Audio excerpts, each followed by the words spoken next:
The live TV, सच सबसे आगे। नमस्कार, द लाइव टीवी देख रहे हैं आप। आपके साथ में हूं आदित्य कुमार। देश में जब जब बड़े हादसे होते हैं, बड़ी घटनाएं होती हैं, उनसे साजिश की बू आती है। चाहे वो पुलवामा अटैक हो या फिर देश के पहले सीडीएस के हेलीकॉप्टर क्रैश का मामला हो। जी हां, आप सही सुन रहे हैं, क्योंकि हेलीकॉप्टर क्रैश हुआ, उसके बाद एक बड़ी खबर निकलकर सामने आई। वो बड़ी खबर यह कि हेलीकॉप्टर तो क्रैश हुआ, लेकिन जब डेड बॉडीज को ले जाया जा रहा था तो जो एम्बुलेंस थी वो भी हादसे का शिकार हो गई।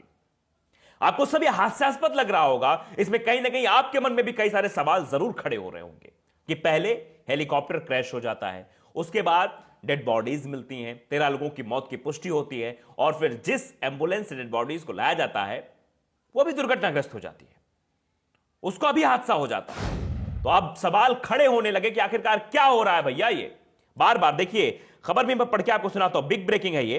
सीडीएस हेलीकॉप्टर क्रैश, पार्थिव शरीर को ले जा रही गाड़ियों में से एक हादसे का शिकार हो गई है। अपने आप में बड़ी खबर है और सवाल खड़े करती है। कई सारे लोग फेसबुक पर लिख रहे हैं। राफिक अहमद है, वो लिखते हैं कि सीडीएस जनरल बिपिन रावत और उनकी पत्नी और 11 अफसरों के पार्थिव शरीर को ले जा रही गाड़ियों में से एक हादसे का शिकार। कोयंबटूर में मेटापल्लयम के नजदीक बुरलियार में हुआ हादसा। आखिर कौन है जो ऐसे पीछे पड़ा है? यह बात लिखी जा रही है, लोग बाग लिख रहे हैं। सवाल तो पूछे जाएंगे कि एक के बाद एक यह लापरवाही है या लापरवाही के पीछे बड़ी साजिश है कोई? अबे सवाल है कि आखिरकार क्या है भैया? चूक हो रही है कहीं, या फिर यह चूक कुछ नहीं है, इसके पीछे कोई साजिश है, कोई बड़ा खेल चल रहा है। अब वो खेल क्या है, यह समझ से परे। कई सारे लोग सवाल खड़े कर रहे हैं। पूर्व ब्रिगेडियर सुधीर सावंत हैं, वो आरोप लगाते हैं कि हादसा नहीं है, ये साजिश है। जो हेलीकॉप्टर क्रैश हुआ है ये हादसा नहीं है, साजिश है। बाकायदे उन्होंने ये बात कही है। मैं पढ़ के आपको सुनाता हूं उन्होंने क्या कुछ कहा है। पूर्व ब्रिगेडियर सुधीर सावंत का आरोप है कि यह हादसा नहीं बल्कि साजिश है। हमारे तीनों सेना के प्रमुख जिस हेलीकॉप्टर से थे वो एडवांस हेलीकॉप्टर था, एडवांस था, जो इतनी आसानी से क्रैश हो ही नहीं सकता। सावंत ने कहा जहां यह हादसा हुआ है वो इलाका एलटीटी का है। आज भी वहां पर स्लीपर सेल एक्टिव हैं। पूर्व प्रधानमंत्री राजीव गांधी की हत्या भी तमिलनाडु में ही हुई थी। हादसे की जांच एनआईए से होनी चाहिए ताकि हादसे की पूरी कहानी सामने आ सके। आखिरकार क्यों हुआ हादसा?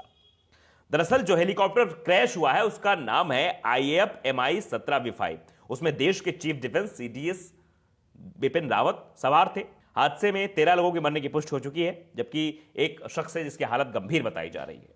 दुर्घटनाग्रस्त हेलीकॉप्टर में सीडीएस जनरल बिपिन रावत के अलावा उनकी पत्नी मधुलिका रावत भी मौजूद थी और कई सारे लोग वहां मौजूद थे। लेकिन अब सबसे बड़ा सवाल यही है कि एक के बाद एक हादसे हो रहे हैं। इन हादसों के पीछे की कहानी क्या है, क्या हो रहा है? ऐसे ही आशंकाएं जब पुलवामा अटैक हुआ था, यह बात का जिक्र नहीं करना चाहिए, लेकिन मैं इसलिए कर रहा हूं क्योंकि जनता से जुड़ा हुआ मुद्दा है, सेना से जुड़ा हुआ मुद्दा है। इसलिए उस समय भी ये सवाल खड़े हुए थे, आखिर कैसे ऐसे हो गया? उस जगह पर इतने भारी मात्रा में आरडीएक्स कैसे पहुंचा, कैसे फायरिंग हुई, क्यों हुआ है सब, कैसे इतना बड़ा ब्लास्ट हो गया? इसमें भी सवाल पूछे जा रहे थे, लेकिन उन सवालों के जवाब अभी तक सामने नहीं आ पाए। और इस हादसे में भी वही चीजें हैं कि इतना हाईटेक हेलीकॉप्टर है, उसके बाद क्रैश हो गया, और उसी जगह पे क्रैश हुआ जहां पे स्लीपर सेल्स एक्टिव है। तमिलनाडु में राजीव गांधी के, जैसा जिक्र किया, राजीव गांधी का जो हेलीकॉप्टर था वहीं पर क्रैश हुआ था। तो वहां पर जाने की जरूरत क्या थी, क्या था, क्या करने गए थे? ये सब सवाल है अपने आप में। और उसके साथ साथ ये कि एम्बुलेंस जाती है, एम्बुलेंस पार्थिव शरीर को ले जा रही है, उस एम्बुलेंस में भी एक हादसे का शिकार हो जाती है। एक के बाद एक हादसे हो रहे हैं, तो सवाल तो पूछे जाएंगे। सवाल ये भी खड़े होंगे कि भाई हेलीकॉप्टर क्रैश हुआ, उसमें इतने सैनिक हमारे थे, यहां तक कि सीडीएस तीनों सेना के प्रमुख। समझते हैं आप इस बात को? देश को कितनी बड़ी क्षति हुई है, और इस पर अब जांच होगी, एनआईए जांच करे, कुछ भी करे, लेकिन चीजें हैं कि ये सवाल उठ रहे हैं और लोग भी सवाल उठा रहे हैं कि आखिरकार भैया ऐसा क्यों हो रहा है। फेसबुक पे जब ये पोस्ट पड़ा है, उस पोस्ट पर कई लोग नीचे आए हैं। कई लोग ये भी कह रहे हैं कि देश सुरक्षित हाथों में है। मोहम्मद फयाज खान है, वो लिखते हैं देश सुरक्षित हाथों में।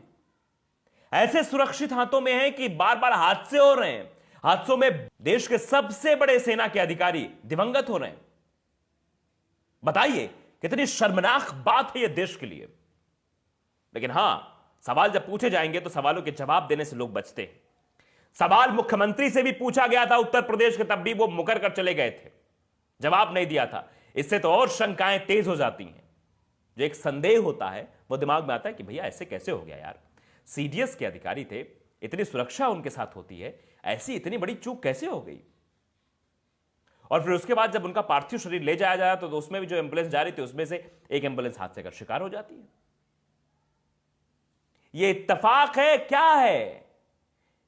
ये जो बार बार कही जाती है संजोग है या प्रयोग है, क्या है? ये क्वेश्चन मार्क लगा हुआ है इस पर। सबके जहन में ये सवाल है कि क्या हो रहा है भाई, कौन है ये सब कर रहा है, इसके पीछे की कहानी क्या है? एक के बाद एक हादसे हो जाते हैं, उन हादसों पे सवाल जरूर खड़े होने लगते हैं कि भैया ऐसे कैसे हो गया, क्या हो रहा है देश में। 2014 के बाद जो भी कुछ हो रहा है उसमें सब में क्वेश्चन मार्क का चिन्ह लग जाता है या विस्मय बोधक का चिन्ह लग जाता है। सवाल खड़े हो जाते वहीं के वहीं, लेकिन हां, सवालों के जवाब कोई नहीं देता है, जवाब देने के लिए कोई सामने नहीं आता है। बताइए, पूर्व ब्रिगेडियर है सुधीर सावंत, वो चीजें समझते हैं कि वो हेलीकॉप्टर कितना हाईटेक था, उसमें चूक की गुंजाइश ही नहीं थी, फिर वो कैसे हो गया। अब पूर्व ब्रिगेडियर ने अगर सवाल उठाया तो मतलब सवाल लाजमी है। हम लोग कहें, आम जनता अगर सवाल उठाए भैया कैसे हो कैसे नहीं हो, उसको जानकारी नहीं चीजों की, उसको पता ही नहीं वो हेलीकॉप्टर कैसा था, उसको यही नहीं पता कि हेलीकॉप्टर में कितने सुरक्षा की चीजें लगी हुई थी, क्या क्या था। और ब्रिगेडियर जो है उनको पता है, वो सारी चीजें पता है, तो वो उसी हिसाब से कह रहे हैं। लेकिन हां, बस सवाल ही उठाए जा रहे हैं, जवाब देने को कोई सामने नहीं आ रहा है। लेकिन सबसे बड़ा सवाल अब यह खड़ा हो जा रहा है कि भैया बताओ ऐसे कैसे हो जा रहा है, ऐसे कैसे हेलीकॉप्टर क्रैश हो जाता है। राजनाथ सिंह आते हैं लोकसभा में, क्या कहते हैं, सीधे जनरल रावत अपने दौरे पर थे, तय दौरे पर थे। रावत के हेलीकॉप्टर में 11:48 पर सुरूर से उड़ान भरी थी। दिन के 12:08 पर चॉपर का संपर्क टूट गया। इस हेलीकॉप्टर को 12:15 पर वेलिंगटन में लैंड कराना था। इस चॉपर में रावत, उनकी पत्नी, ये सब कहानी बताई गई, लेकिन ये कोई बताने को तैयार नहीं कि आखिरकार हादसा हो कैसे गया, कैसे अचानक से संपर्क टूटा, क्या कुछ घटना वहां घटी, कोई जवाब नहीं दे रहा है। ये वीडियो मैं आपको सामने दिखाना चाहता हूं।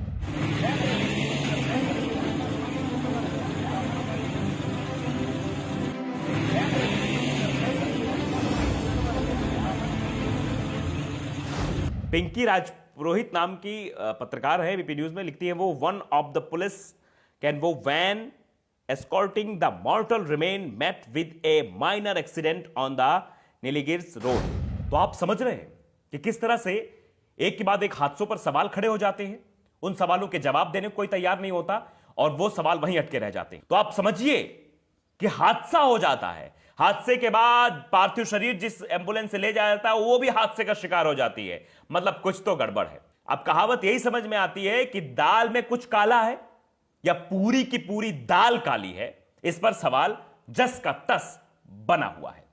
द लाइव टीवी को अगर आपने सब्सक्राइब नहीं किया है, सब्सक्राइब जरूर करिए, बेल आइकन दबाइए ताकि सच खबर आप तक पहुंचती रहे। नमस्कार। द लाइव टीवी, सच सबसे आगे।